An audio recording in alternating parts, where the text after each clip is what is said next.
que eu quero saber, aproveitar que você é pediatra, porque eu quero saber a sua opinião sobre esse dilema em relação à volta às aulas.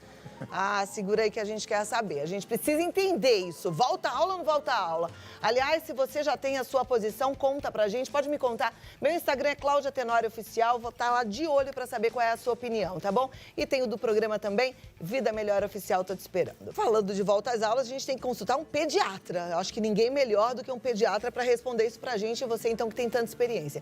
O que você pensa em relação dessa volta às aulas? Aqui em São Paulo já está sendo discutido, e na verdade, em alguns lugares já definidos, principalmente no ABC, a volta das aulas.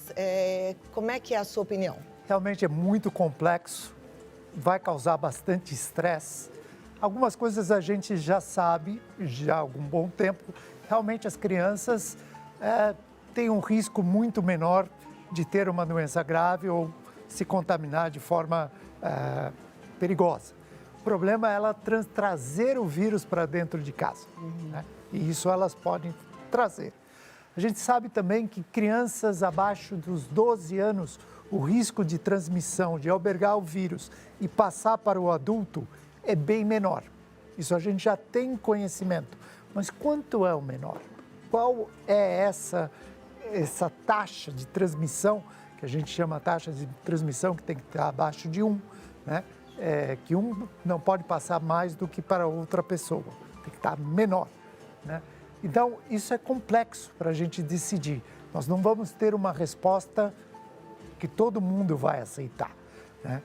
Se eu for ter precaução, eu vou estender realmente não o início de aulas.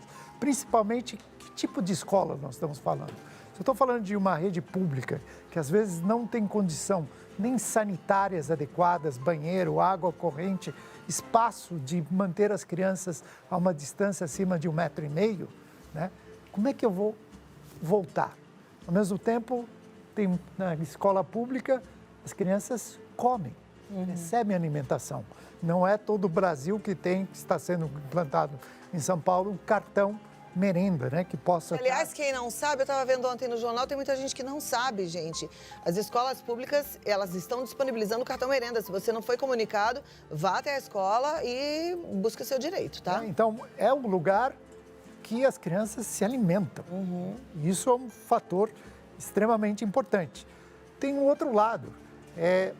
Se eu estou voltando a trabalhar, estou saindo do home office e a criança não vai para a escola, quem é que vai cuidar das minhas crianças? É outra dificuldade. Fora, nós não sabemos ainda o impacto da pandemia no emocional dessas crianças. Você pode imaginar uma criança que não tem consciência do que está realmente acontecendo e passar o dia inteiro falando de doença, abre a televisão, se discute todo dia esse problema, fala-se de morte, eu não poder abraçar meu amiguinho, eu não poder brincar. Isso vai ter um impacto que a gente não sabe ainda no futuro, impacto social.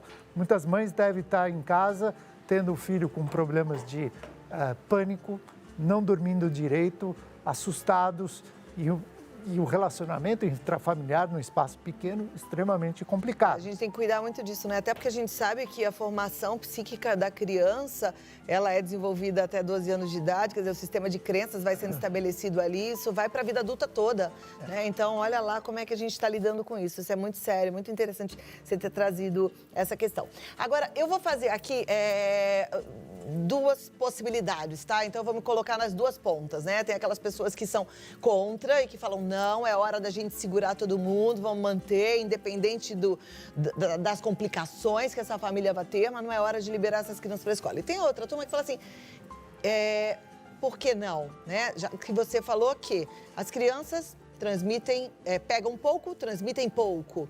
A gente já sabe que o índice de letalidade do coronavírus não é tão grande quanto imaginava-se, apesar de... Presta atenção, só estou fazendo as duas pontas aqui, tá? Porque tem gente que fala exatamente assim. Apesar de chocar, porque morrem muitas pessoas, estão morrendo muitas pessoas, isso pra gente é muito triste, são muitas perdas sérias, né? Mas tem esse lado também. Então, se a gente pega aquele percentual que é pequeno, o percentual que as crianças não pagam, né? Isso vai ficando pequenininho. E aí, como é que a gente pode falar que ok por conta disso tudo, ou não, por conta da proteção, do medo? A gente fala de estatística, é muito pequeno.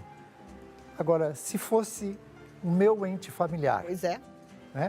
É pequeno porque está distante. Distante. Né? Quando eu falo, eu traduzo números em vidas humanas, é completamente diferente. Exato. Então, essa ansiedade que a gente comentou no livro que foi lançado, quando toma uma decisão de saúde pública, eu estou falando de todo mundo.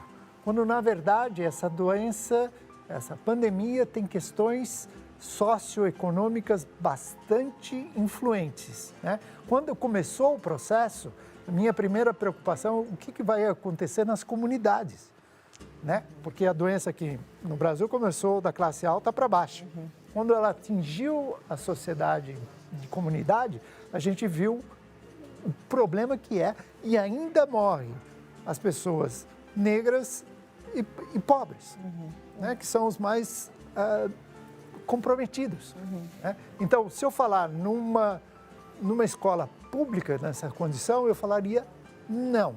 Se eu pego uma escola privada de alto custo, com todos os recursos e todos os cuidados, talvez sim. Mas aí se liberar para uns e não para outros fica injusto também. Como é que eu vou ter a Complexo, né, equidade desse processo, dessa tomada de decisão de um líder? Além do mais, o ambiente de ideologia, de confronto, de não pensar junto uma solução, atrapalha ainda mais. Agora, é complicado pensar junto numa solução e tomar uma decisão assertiva no meio de tantas complicações, né? Quer dizer, é uma solução que tem muitas composições diferentes e é bem complexo. É bem complexo. Então, nós erramos em vários médicos aprenderam, mas são erros de desconhecimento e de saúde que a gente foi aprendendo e países que não aderiram ao isolamento e que hoje, como a Suécia, aumentaram o número de casos. Muito difícil essas decisões. E às vezes eu penso, se for no tempo de saúde pública, nós estamos 4 meses ao final do ano, né? Será que não é melhor esperar mais um pouco, né? Perder o ano, perder o ano. Mas um ano numa criança, será que faz tanta falta assim entre eu preservar a saúde e a vida de uma pessoa? Porque a vida é sagrada. Esse é um ponto que eu acho que vale muito a pena a gente refletir nele, né? Eu acho que, assim, é isso aí, um ano, né? Diante de uma vida.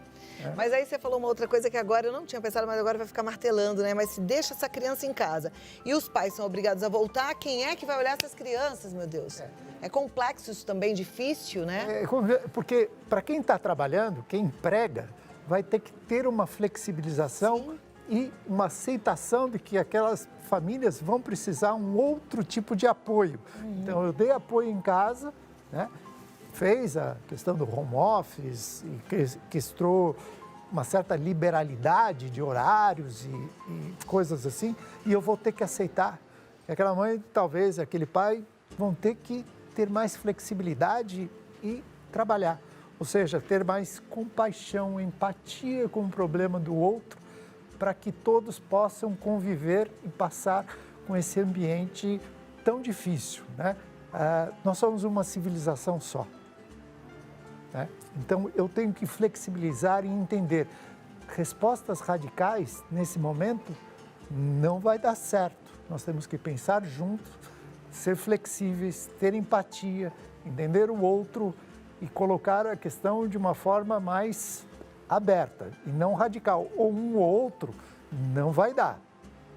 Não vai dar, porque tem pontos a favor e, como você falou, outros pontos... Na verdade, eu já enxergo assim, se ficar, o bicho pega, se correr, o bicho come, porque, na verdade, a gente está aí numa situação bem complicada. Se a gente falar de um valor da vida humana, aí fica.